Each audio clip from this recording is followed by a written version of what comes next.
This podcast is brought to you by Most Valuable Podcasts, leading the league in podcasting entertainment.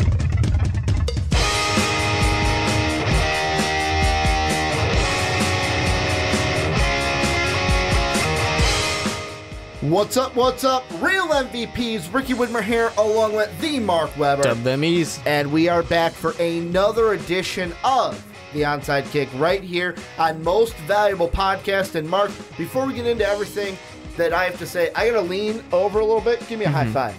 You want to know why I'm giving you a high five? It was more of like a touch of the fingers right there. The table is longer than you think. Our Memphis Express got a win this weekend. We have 2 wins on the season. Big weekend. A big win in Johnny Manziel. We're no longer dead last. And actually, we probably are because we've lost to both the Stallions and the Legends. Yeah. So we probably are still technically last. But we won, though. And we got, as the Twitter said for the Memphis Express, tied for last. We got revenge over the Birmingham Iron, which was huge. And just got to win every game from here on out. And Johnny Manziel played, which was, for me, very exciting, although he was not the one. I saw that we won on like a final overtime catch. I was like, oh my God, please tell me Johnny Manziel threw it. And then I realized he didn't throw it, and I got really sad inside. I'm not sad. I personally don't like cheering for Johnny Manziel. I was ready to say Johnny's back. Johnny football is back. But yes, our Memphis Express get the win. I had to kind of celebrate here at the beginning of the podcast. And if you're new and you're like, whoa, what kind of a podcast is this? It's a pro football podcast. We talk NFL, a little bit of sprinkling of AFL if there's some news going on. The AFF. Alliance. AAAF. AAF. I keep calling it the Alliance. Just call it the Alliance. It's just going to happen. Just the Alliance. So they don't even want you to say AAF. They want you to say Alliance. They do say that. Like the last commercial I saw, Heinz Ward was like the Alliance. I was like the AAF. That's why I say. That's why I say the Alliance every time. I might start saying that because Alliance probably is already a website. Much like how I mispronounce names on the podcast and add letters to stuff. If I just say AFL, just do what you do, Mark. Just step right in and correct me. Gotcha. One of these days, I will get it right. We're a pro football podcast talking about NFL and a sprinkling of the Alliance here and there. And we got a jam-packed show for you guys. Before I get into that, though, make sure to check out patreon.com/Most Valuable Podcast. That's where you can go ahead and support MVP. We've got tons of rewards for you, guys. $10 tier. Every time you're at it, you can actually join a podcast talking about what you would like to talk about each and every month. You are at that reward. And also, we are coming up with some new ones and kind of revamping some stuff. The 1st of July, which is less than a week away.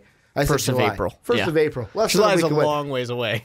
Dude, it's one of those days to where I was like, my plan was to come home from work, play the division, come to the podcast, and eat in between there. My plan became come home from work, eat, lay down, come to the podcast. So I did not get my division in. It's one of those times where you say, it's been a long week.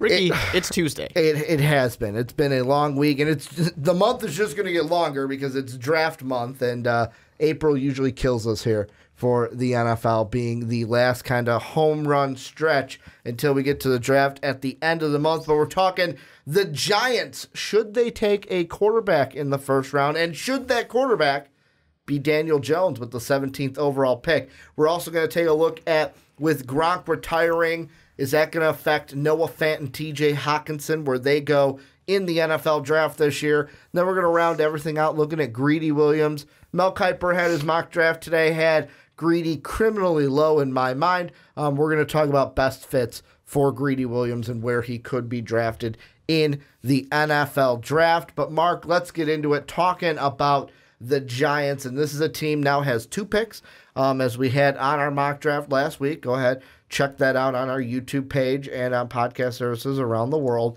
And I'm trying to see here, it was the owner of the New York Giants. So this is Mara making these comments. This is what he had to say about drafting a quarterback in the NFL draft. He said, we're not going to get into we like this player at number 6 in the first round of the draft. We like these 2 at 17. Yes, we are definitely going to address the quarterback in this draft. The plan is to build a team and make it better. I don't know why that is such an issue with you guys or with the fans. That is the plan. I want to ask you, there's several different news sites out there saying Daniel Jones could be the guy at 17. Before we branch out and say where the Giants take a quarterback, should it be Daniel Jones with the 17th overall pick via Cleveland? No.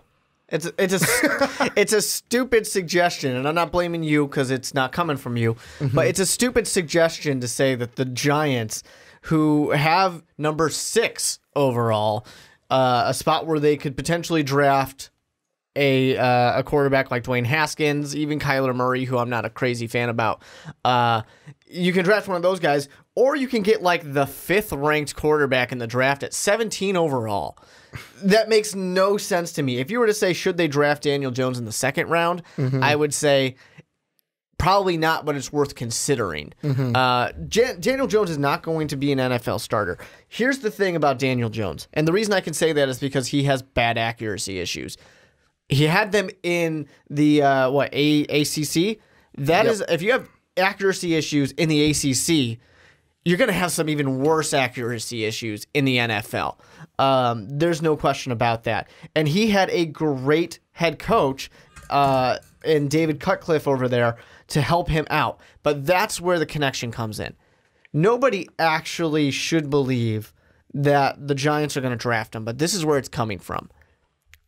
So he not only attended the Manning Passing Academy as a counselor, which therefore he got to have the connection to the name Manning, but Eli Manning was there throwing to Duke receivers.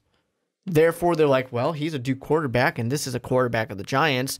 Yeah, sure, this makes sense. And then using that plus the combination of David Cutcliffe having worked with Peyton Manning and Eli Manning, they're just being like, it's just Manning. Yeah, throw him to the Giants. That's the only loose straw people are grasping at for David Jones, even, first of all, possibly being drafted in the 1st round, which doesn't make sense. But second of all, going to the Giants, a team that can, if they really desperately need and want a quarterback and they can't get it at 6, you got 2 first-round picks. Trade them, move up. And the thing I'm trying to look at right now is, so when it comes to his accuracy in the short game, phenomenal accuracy. But most people say, well, Ricky, on slants and stuff, how hard is it to throw a slant? Pretty damn hard, because I can't do it. But it's the deep throws where he was. You don't make a living in the NFL wild. throwing for 5 yards. Well, and that's the question that I just kind of popped in my head. And right now I'm trying to look at the splits to see Case Keenum in his Viking season, not the Denver season. And I wonder if that could be the case for Daniel Jones, is if the Giants took him at 17, could it be a good fit in New York with Pat Shurmur if Pat Shurmur is a guy? Because, I mean, yeah, the Minnesota Miracle was deep down the field, but from my recollection, I don't remember Case Keenum blowing it up down the field. It was, deep down the field, but it also benefited. It's not like the guy blew past a corner and a safety. Yeah. It was a kind of freak, I'm making a dumb play by the defense. I'm just saying, like, that wasn't a short He pass. didn't have to throw it 60 yards, Hail Mary, Aaron Rodgers style. But I like that you bring up the fact of the Pat Shurmur run-first offense. Something that Shurmur did very well with in Minnesota, and Saquon Barkley is there in New York. There's a reason why Saquon Barkley is there. And that's part of the reason why I wouldn't have been surprised to see the New York Giants try to go and get Case Keenum, because he worked well with Shurmur before. When Daniel Jones was most successful, it was because of run-pass option and play action. That's when he was best. When there was the threat that they were going to run it. That's what worked best for him. He can have that in New York, without a doubt. So, really, if you're going to talk about best fits, which we're going to do for another player later on in this podcast, a best fit for Daniel Jones is New York. Because he can be there. Eli Manning can still play this year. He learns a little bit. Then he can go out there and just kind of be a dink and dunk type of quarterback. The problem is that doesn't last that long.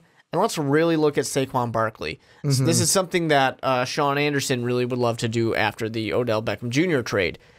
Do we really think Saquon Barkley is going to stick around in New York once his contract is up? And he's still got years to go. This is going to be his second year. He's going to have a while to go still. He's not a free agent. Just throwing it out there for 23 the listeners probably at home. He will not be a free agent until 23 when he is a 26-year-old running back. Which is fine, but I'm just thinking of if we're relying on a good running game and it's going to be a rebuild, and this is kind of going from the people who are really mad at the New York Giants, he might be saying, no, I'm out of here if that rebuild doesn't happen fast enough, is kind of my fear. Yeah. And I don't necessarily know how long it's going to take. So there is that out there. I put it out there because you can't draft a quarterback in the first round at 17 overall to say, we have a good running back and he'll do okay. If you're drafting a quarterback in the first round, it's because you believe he is going to go out there and win you games despite whatever else is on the field. The only thing that's not like that is if it's like a Lamar Jackson, Teddy Bridgewater type situation. More so Lamar Jackson. Kind of. Hey, I'm only trading up to the very last pick of the first round so I can get but that 50-year you still option. believe that guy can win you games. The Ravens believed Lamar Jackson would win them games. That's why they benched Joe Flacco. You know, Teddy Bridgewater's a little bit of a different case because there wasn't really much competition in Minnesota. Yeah. You don't draft a guy like Daniel Jones saying, he's really good as long as we don't throw it more than 10 yards. Yeah, and I mean, for me, how I'm looking at this Giant situation is like, if you look at our mock draft from just a week ago, I had them, just like you, going with the quarterback at number 6, Dwayne Haskins there. Go ahead and take him, because to me, the number one need on this team is a quarterback. And you need a quarterback to be successful in the NFL. And this draft class, it's like Murray, Haskins, depending on who you are, you have them flipped, but Murray and Haskins, then Drew Lock, who there's kind of some inklings that he could be rising into top 10 territory. Out of need more than anything else. Out of need, and like Todd McShay talked about, and I know Brandon and I this week on the PTP looked at, will he be a top 10 pick? And I only said he will if someone trades up for him. But he could be somebody that sits a year, learns, and I have more faith in Drew Lock being a better quarterback than Daniel Jones, kind of to bring a WWE-ism or a WWE saying into this podcast. When I look at Daniel Jones, at best, he is a B-plus player. He's what they used to say about Daniel Bryant. You're nothing but a B-plus player, Daniel Bryant. I don't understand any of these references. Basically, Daniel Bryant was called a B-plus player, and he outshined his B-plus is pretty B-plus good. Yeah, but now he's a superstar. Like, I he's would a WWE I would say Daniel superstar. Jones is like a C. I would at say best. no. I'm saying at like his ceiling. Like, he has done everything right. The highest he will ever get is a B-plus player to me. Is that where he's going to go? No, I'm not saying that. I'm saying if everything goes right and he maxes out all of his potential, he could be a B-plus player at the most. However, I could see Daniel Jones also being Blake Bortles, who is drafted in the first round. I think that's a much more accurate kind comparison. of, hey, I'm on this team, and then fizzles out because the team... Blake Bortles got onto a team because it was just a let's draft quarterbacks kind of draft, which is feeling like this might be. But two things I want to bring up, speaking of other quarterbacks. So you bring it up perfectly. Me and you both had the Giants going with Dwayne Haskins, number 6 overall. Well, the thing I was going to get to that was, I didn't get to finish that point, is the only reason why I would see them not going quarterback there is if they looked at a different need, like, and I'm going to list the 5 that NFL.com has written down: defensive line, cornerback, wide receiver, offensive line. Which they could get a great one at any of those positions. Exactly. If they see and I'm just going to look at mine.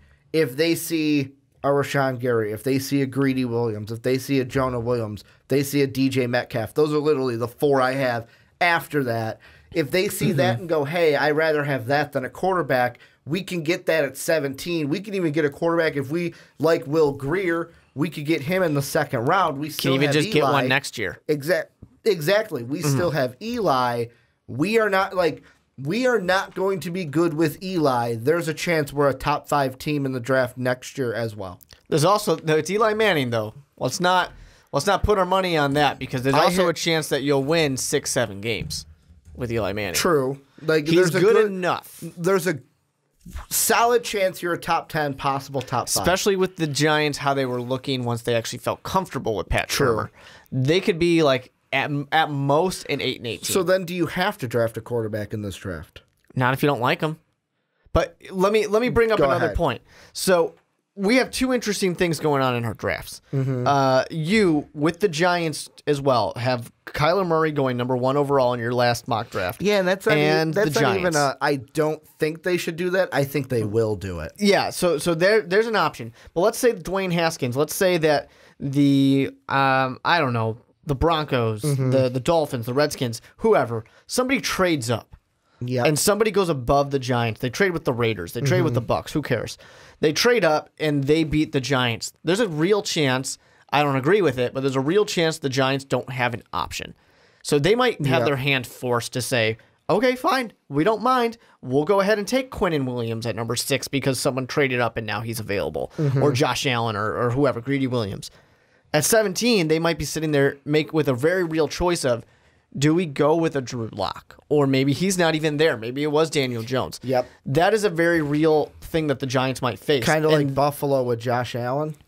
A little bit. Although Josh Allen was the 3rd quarterback. And Josh Allen, one of the main reasons why he did fall was because of he had the, not exactly Laramie Tunsil, but the Laramie Tunsil-like thing of, here's the big thing that he said on Twitter years ago that dropped right the day of the draft. Who's going to be that player this year? Yeah, there might be your one. bets now, because there's going to be one. Yeah, who knows? But so they might not have. And in that case, I would say don't draft a quarterback. Just don't. You might get a guy who you think he's a project. If Drew Lock is there, you wouldn't draft him at 6? I don't think Drew Lock is going to be a good enough quarterback either. Okay. I'm not even 100% sold on Dwayne Haskins and Kyler Murray. I think this draft should be more like the Geno Smith draft, where teams were just like, it's a lot of good other players. Let's go with those. There's a lot of good other players. But that's probably not going to happen, being realistic, because there's 3 teams that desperately need a quarterback in the Redskins, the Dolphins, and the Giants. Those teams desperately need quarterbacks.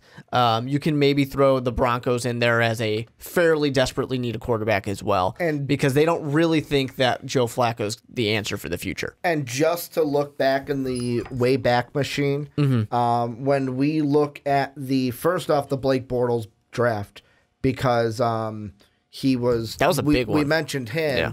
Well, the first pick in the draft was Jadeveon Clowney, which is funny because we have a guy in the draft who the comment section doesn't agree with some ESPN scouts, that the comment section on our mock draft says Montez Sweat is not going to be a top 5, top 10 pick. There are other people that say he has Clowney-esque ability, and Clowney-esque kind of potential. Clowney went number 1 in that draft. First quarterback off the board was Blake Bortles at 3. The other quarterbacks drafted behind him, I'm just going to throw out their names. Johnny Manziel at 22, Teddy Bridgewater at 23, Derek Carr at 36, Jimmy Garoppolo at 62, and then the next one after Jimmy G was Logan Thomas. So how's everybody feeling about that Blake Bortles draft class when it comes to quarterbacks? Jimmy G, that's it. Jimmy G, not even going to count him. He's an injured quarterback all the time. Played about 6 games. I like the last 3, or not minus Logan Thompson. I like Jimmy G, Derek Carr, Teddy Bridgewater, and Jimmy G right now are in the same boat. You have 2 guys who got injured, and luck comes into it. But in that case, you can't blame the GM for drafting somebody who got injured. Exactly. But you can't say it was a good draft pick either because of the injury. I mean, it was a good pick until they got injured. Good pick at the time. I'll give you a good pick at the time, but it didn't pan out. And the Patriots were different because they didn't even have Jimmy G anymore. They wanted the draft capital. And really, Derek Carr's the only quarterback in that situation that's done anything. And then the year before that was the weak quarterback class of Geno Smith, of where the top 2 picks were Eric Fisher and Luke Joeckel. Yeah, offensive tackles went 1 and 2, and the quarterbacks were E.J. Manuel at 16, then Geno Smith at 39, He almost didn't even come back. The third quarterback was Mike Glennon at 73. Then Matt Sparkles Barkles, who could have been the number one pick a year before, fell to the fourth round and it was 98. And then we had 3 go in that fourth round after him of Ryan Nassib, Tyler Wilson, and Landry Jones. That was just a people going, oh yeah, I remember that name type of draft because those were all useless quarterbacks. I bring that up because, first of all, I think it's funny that I refer to that as the Geno Smith draft, but E.J. Manuel went first. Yeah. So, anyways, I think Remember, of it as the E.J. Manuel not in the league. Yeah. 5-pick Peterman still in the league. Exactly. I think of that as the Geno Smith draft because Geno Smith made such a big pouty deal about it. And I'm not even going to come back tomorrow. And then he came back. But anyways, we could potentially have a draft like that, though. And I bring that up, not necessarily that there's only going to be one quarterback taken, because at the very least, Kyler Murray and Dwayne Haskins are both being taken. Unless something drops on Twitter where we're like, oh, that's right, Kyler Murray admitted to murdering 3 people on Twitter 5 years ago. Unless something like that happens, these guys are both going. But I don't believe the Cardinals are taking him. I've said that a million times. Kingsbury and this might be smokescreen too, so we got to throw that out there. But he just said that it's a lie that, or it's a misconception that Rosen doesn't fit the Arizona Cardinals system. Well, and that's another It could be a smokescreen, but they might just keep him because realistically they should keep him because they just drafted him. However, that's another option too for the Giants. Is let's say the Cardinals take Kyler Murray. All right, do we try to trade for Rosen? Do you guys want 17? Give us Rosen. Well, exactly. Or something. Like, do we try to trade for Rosen? If you really think Rosen's so shitty, you can have our 3rd-round pick for him. Exactly. Because they've driven down their own price. I still think when it comes down to it, and I'm willing to be wrong, I still think Rosen is their quarterback next year. So let's just say that he is. They don't draft him. 49ers don't do it. Jets don't do it. We're assuming no trades. Raiders don't do it. Bucks don't do it. Giants, you got your pick of the litter. Which one do you want? And if you really want to be risky, which they shouldn't probably do, because they'll have the Broncos, the Dolphins, even the Bengals, the Redskins all before them, they could just say, no, we're still going to take that defensive player we like or whatever it is and hope for the best towards the end. But that's probably not going to happen. In that case, they would just take whichever one they want. And the reason on my phone as I'm looking, I saw a tweet from Shefty today where he said, Cardinals head coach Cliff Kingsbury on what he likes about Kyler Murray. I mean, I guess it's more of what you don't like. When you watch him play, I mean, he can run, he can throw, he's a competitor. He's one of the better. Oh, that's a reply. He's one of the better dual threat players to ever play. Of course, not really saying much of it. Kind of like what Brandon said when we talked about Drew Lock when I asked him about one of the quotes that the Dolphins GM made. He said, well, he didn't tell us anything.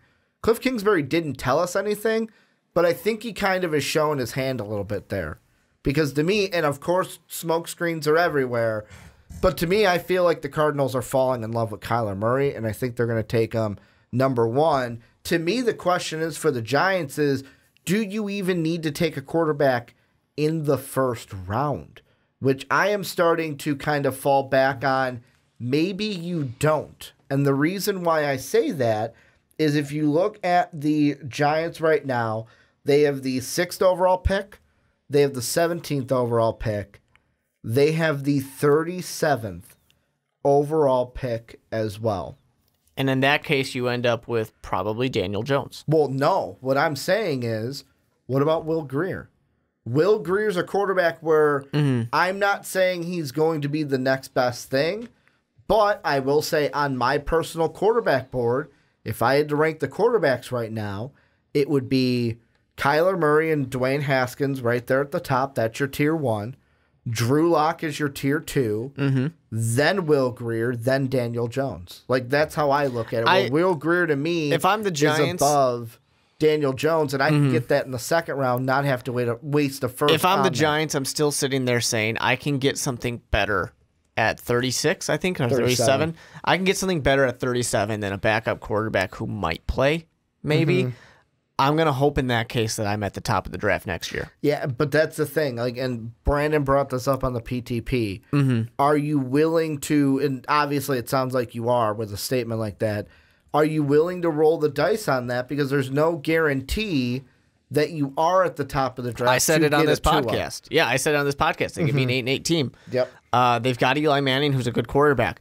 But it's a waste in my eyes to be one of these teams that, like the Patriots. And I know the Patriots did it for a different reason. So comment section, you don't need to get mad at me, but or Ricky in this case. But to be someone who has a Tom Brady. So you draft Jimmy Garoppolo. Garoppolo's never going to play. Yeah. He only played because of a suspension. You've got the greatest of all time. And I'm not saying that Eli Manning is the greatest of all time. He did beat the greatest of all time twice. So therefore, he's better. He's kryptonite. Therefore, he is 2 times as good as Tom Brady. But anyways, I'm not saying that that Eli Manning is Tom Brady. Not at all. But I'm saying that you draft a Will Grier, there's a good chance he's not going to play because Eli Manning will be okay enough to keep his job. So if that happens and you just do all right, you go out there, you probably don't have a chance for a Tua or something like that. But who knows what the quarterback class really is going to look like next year. We have a full season of college football to play. So you're going to hope that guy who was the 4th best quarterback in the draft is going to turn into the good one. You can go through some of those draft classes again, and you don't really have to. But you could do it, and you could look at who's that 4th, 5th best quarterback in the draft. And how did they pan out? Very rarely are they anybody who actually played. And very rarely do we get one of those drafts where it was 4 guys in the first round. And when we do, those guys tend to be people like Jake Locker and stuff like that, who nobody really is going to try and argue was a good quarterback. I look at that and I say, it's just not worth it. And I hate to do it because I don't want to be that person that says, if you don't draft the first or second best quarterback, then just don't bother. But you've got a lot of other needs. Work on those. Well, and here's the thing that I kind of look at as well is, and this could go for Daniel Jones, but also this could go for the draft is a war room. There's a reason we call it the war room, and that is because teams are constantly battling each other to try to get the prospects that they want.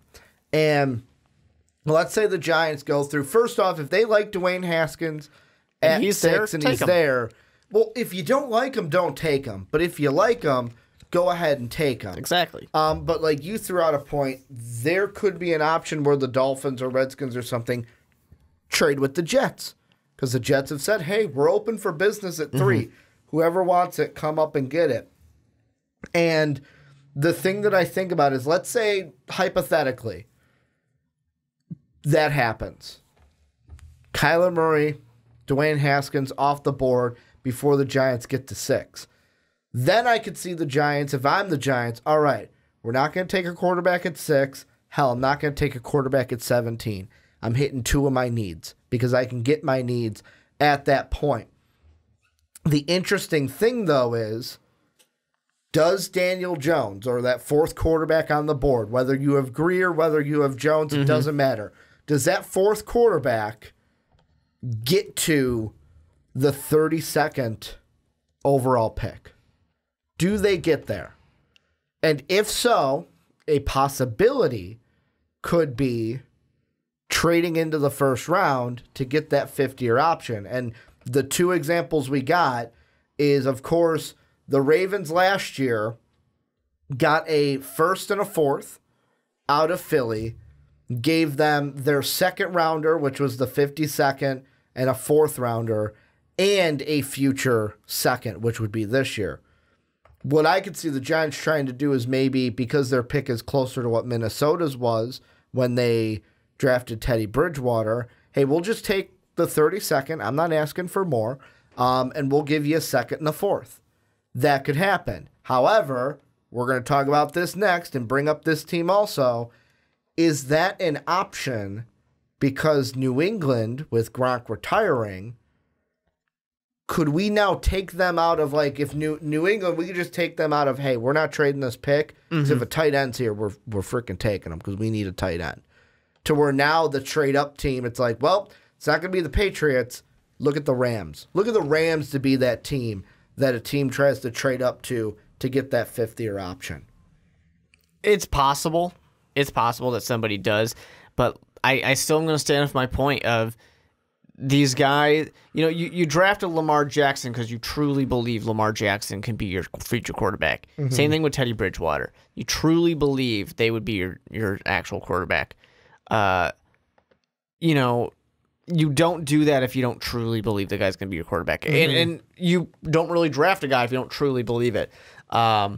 It would be my thought on that. But the odds of a guy like a Will Grier or Daniel Jones actually making it into a franchise quarterback, it's too low for me to be willing to risk it. When you're a team that has that many needs you need to fill, there's a lot of things the Giants need to do. And they made their team worse by getting rid of Odell Beckham Jr. They did it for draft capital, but they made that team worse. Saquon Barkley is nice, but those boxes are going to be completely stacked. See, and that's why for me, if I'm the Giants, this is what I do. If you love Dwayne Haskins, take him at 6. That's option 1. If you're not going to take Dwayne Haskins at 6, or if he's not there by the time you get to 6, don't take a quarterback. I'm now leaning towards don't take a quarterback at 6. Don't take a quarterback at 17. Try to trade up with either the Patriots or the Rams. And the guy that I target is not Daniel Jones. I target a Will Grier. And the reason why I say that is everything that we have banged on Daniel Jones for not being, Will Grier has. Has the arm accuracy, makes terrific decisions, can sling the ball downfield. His biggest weakness to me is mechanics. And how do you fix mechanics? Let him sit behind Eli. You can fix mechanics by letting them sit and having a year to work. I can't fix, hey, you can't throw the ball more than 10 yards in a passing league. And that's going to be Daniel Jones' huge downfall. Accuracy is tough. How are you going to do beyond 10 yards? And that's why if I'm the Giants, if Dwayne Haskins is there, take him at 6. But if not, don't draft a quarterback in the first round. Take one with that second-round pick or trade up to get that 5th-year option. What's your kind of final stance before we move on into some tight end talk? For the New York Giants, if you don't get a chance at Kyler Murray or Dwayne Haskins, you probably just pass this year. Just punt the quarterback decision to next year. And there was an article I didn't get to mention. This is from BigBlueView.com where they said Mike Shula, the OC for the Giants, was on hand as Daniel Jones impresses at Duke Pro Day. But however, look at Johnny Manziel. He had a phenomenal pro day. Yep. And what kind of a prospect did he become at the next level? Although that was mostly off the field. His was totally different, I will say, off the field. The scripts are nice. It's very scripted. It's underwear football. Especially, I do remember it's like he was jamming. The music's blaring. He's jamming out, slinging those passes. And we were all impressed after Johnny Manziel's pro day. But this is where you guys come in. Let us know what you think down below in that comment section. What should the Giants do? Should they take Dwayne Haskins at 6? If Dwayne Haskins is gone, should they go for Drew Lock at 6? Should they target a Daniel Jones at 17? Should they not take a quarterback in the first round? New York fans, I want to hear from you. What do you guys think? Tell us down below in that comment section.